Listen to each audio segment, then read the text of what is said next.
Законот за употребата на македонскиот јазик, Никола разговараше со директорката на Институтот за македонски јазик. Година дена по донесувањето на Законот за македонски јазик се формираше и инспекторатот кој треба да го контролира неговото спроведување.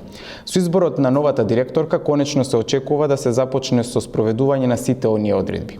Затоа колку е важен овој закон и како ќе се спроведува, дојдовме во Институтот за македонски јазик Крсте Мисирков во Скопје да поразговараме со директорката професор доктор Елена Јованова Грујовска на темите кои ги опфаќа законот, но и како се допринесе истиот да биде донесен и што тој предвидува. Благодарам што прифативте поканата на утринската носител и добре дојдовте во емисијата. Благодарам.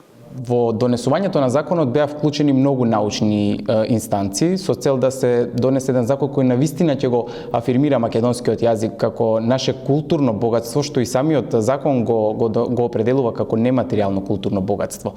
Како институтот и вие како негов директор учествувавте во донесувањето, во предлагањето на одредбите и воопшто во целокупната процедура која следуваше? Институтот за македонски јазик будно го следеше донесувањето на новиот закон за употреба на македонскиот јазик, предходно и измените во оној предходниот закон кој што постоеше 25 години. Дори ние се вклучивме и со организирање на една јавна трибина по првиот предлог, тоа беше уште пред 3-4 години, јавната трибина беше организирана овде во амфитеатарот на Институтот за македонски јазик, се со цел сите професори по македонски јазик, лектори, интелектуалци, професори од училиштата, професори од универзитетите што предаваат македонски јазик, представниците од Македонската академија што сакаат да присуствуваат, значи сите да го дадат своето мислење за тоа како треба да изгледа новиот закон за употреба на македонскиот јазик. Се разбира, на крајот мораше да има и некои отстапки од тоа ние што сме го побарале во законот, тоа правниците го објаснија зошто. Знаете како, ние со срце го сакаме македонскиот јазик и така размислуваме, меѓутоа правниците мораше да му дадат една правна рамка на овој закон. И лично сум задоволна од тоа како изгледа сега законот за употреба на македонскиот јазик. За жал помина година дена. Една година помина од донесувањето на новиот закон, меѓутоа, знаете, кај нас, особено изборните години, така се одразуваат во работата на многу нешта, особено во примената на законите. И сега сум радосна што слушам дека еве се формира инспекторатот, тоа е една од новините со новиот закон за употреба на македонскиот јазик, инспекторат кој што ќе следи употребата на стандардниот македонски јазик. Зошто го зборувам ова? Ова го зборувам затоа што треба овој инспекторат да покаже на македонската јавност дека македонската држава има интерес македонскиот стандарден јазик, литературен јазик да биде зачуван и да се користи онака како што треба. Доколку новите инспектори не се покажат во тој поглед, ништо не сме направиле. Така, професор, ке доаѓа овој закон и веќе почнувањето со негова примена доаѓа некако во период кога може слободно да кажеме дека е на удар македонскиот идентитет, ако земеме дека македонскиот јазик е основа на нашиот национален идентитет. Која беше важноста од неговото донесување не само во административен аспект да се уредат оние прашања кои тој ги уредува, туку и во однос на тоа како самите граѓани го перцепираат и користат јазикот во институциите, во медиумите, во секојдневниот живот, во општествена и административна смисла. Да, така е. Знаете како, плурализмот ние го свативме како демократија во секој поглед, па и во поглед на употребата на мајчиниот јазик. Тоа значи дека секој може да зборува онака како што сака, и тоа се случува на час, на испит, тоа се случува пред медиуми, и во парламент и така натаму. И сега особено по порталите. И, значи, всушност ние сами си го загрозуваме на тој начин македонскиот јазик. На овој начин со вистинската употреба на македонскиот јазик и со неговата заштита, со заштитата правилно да се употребува стандардниот македонски јазик, без со тоа да се загрозат дијалектите, нели, или колоквијалниот јазик на младите и така натаму, ние всушност покажуваме дека македонскиот јазик има своја традиција. Еве, оваа година одбележуваме 80 години од кодификацијата, од завршувањето на кодификацијата на македонскиот јазик. Јас љубам да кажам дека кодификацијата, првата кодификација почнала со нашиот патрон Крсте Мисирков, 1903 и со неговата книга за македонските работи, но завршува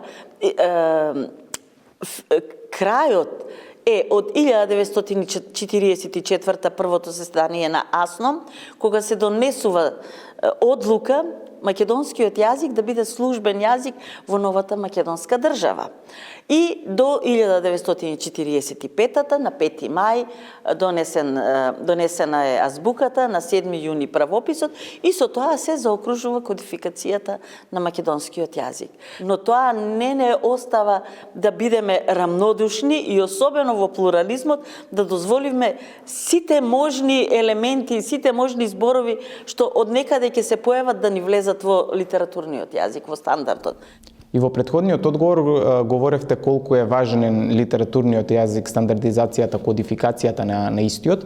И во таа насока и во членот 4 од овој закон се определува, не да речам стрикна забрана, но ете како еден вид на регулатива што се однесува во однос на странските зборови, на странските оние интернационализми, англицизми кои се почесто влегуваат во нашиот секојдневен говор, но и во административните пишани, да речам, текови и комуникации. Зошто е важно да се регулира начинот на кој овие интернационализми ќе бидат заменети со наши тука локално прифатени граматички лексички изрази? Така. Битно е, знаете, многу пати знаеме ние да покажеме во наводници една мрзливост во јазикот. Многу полесно ние да го земеме странскиот збор и некогаш малку граматички прилагоден, но почесто воопшто неприлагоден да го внесеме во нашиот израз.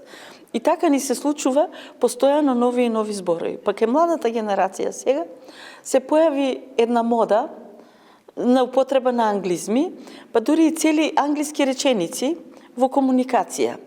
Па потоа и во пишуваните текстови и така натаму. Еве сега гледам по филмовите, значи кажува главниот лик, ќе одам во таа и таа дискотека и дискотеката ја дава во оригинал на англиски.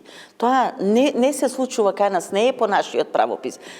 Значи, како и да се вика, треба да си биде на македонски јазик и така полека со превод, нели?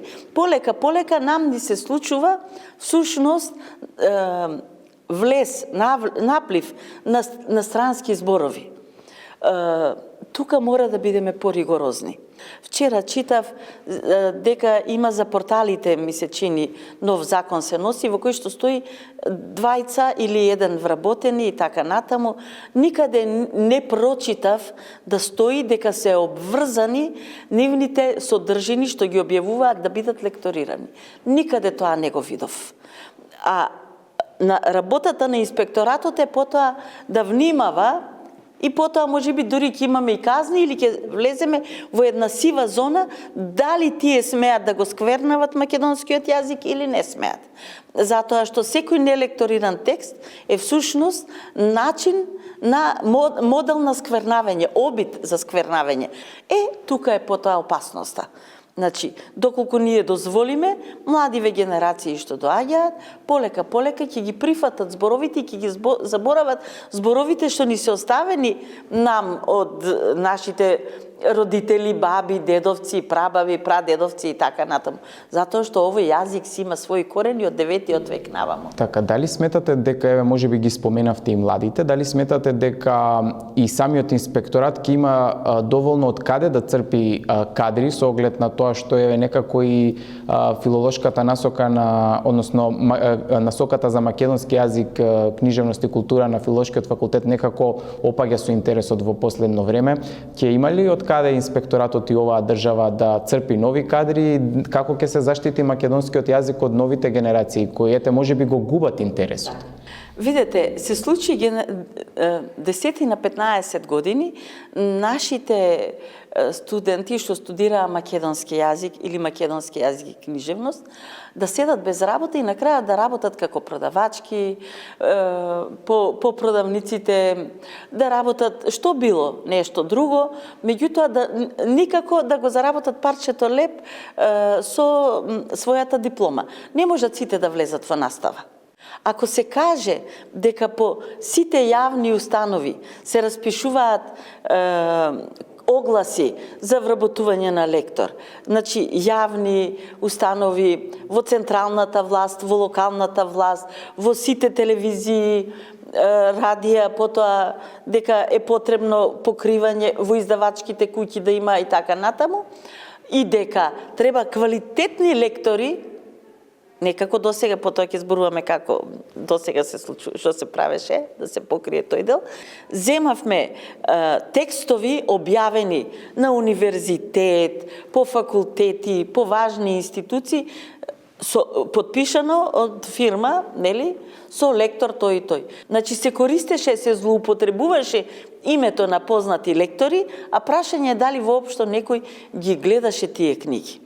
Сега затоа со овој закон, значи тоа ќе се коригира, мора да се коригира затоа што не смее името на лекторот да биде злоупотребено. Така. Професор, ќе ви благодарам што еве одвоивте време да зборуваме за македонскиот јазик како една важна алка во нашето секојдневие и без која алка, впрочем, и овој разговор не ќе можеше да го водиме. Уште еднаш благодарам. Ми беше чест. Благодарам на Сител телевизија за интересот за работата на Институтот за македонски јазик.